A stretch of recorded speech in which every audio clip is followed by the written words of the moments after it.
কানাডায় নতুন করে আরও ৬৯টি দাবানলের খবর পাওয়া গেছে। প্রায় ১১,০০০ বর্গমাইল এলাকা পুড়ে গেছে। দাবানলের ধোঁয়া যুক্তরাষ্ট্রের বিভিন্ন রাজ্যেও পৌঁছে গেছে। যুক্তরাষ্ট্রের Ohio, West Virginia, Pennsylvania, New Jersey, Virginia, Maryland, Delaware এবং ওয়াশিংটনের বায়ুর মান অস্বাস্থ্যকর পর্যায়ে নেমে এসেছে। ফলে স্বাস্থ্য সতর্কতা জারি করেছে যুক্তরাষ্ট্রের বিভিন্ন রাজ্য। এদিকে কানাডার বন ব্যবস্থাপনার সমালোচনা করে দেশটির কর্মকর্তাদের অদক্ষ বলে অভিযোগ করেছেন মার্কিন প্রেসিডেন্ট ডোনাল্ড ট্রাম্প, যার সমালোচনা করেছেন কানাডার অন্টারিওর প্রিমিয়ার।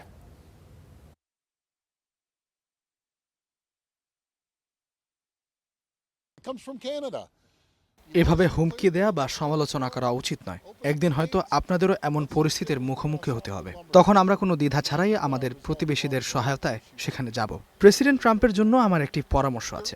সফট উড লাম্বারের উপর আরোপিত শুল্ক তুলে নিন, কারণ আপনারা নির্মাণ কাজে যে কাঠ ব্যবহার করেন তার ৩০ থেকে ৩৩% কানাডা থেকে আসে। যদি চান আমরা বন পরিষ্কার করি, তাহলে বাজার খুলে দিন।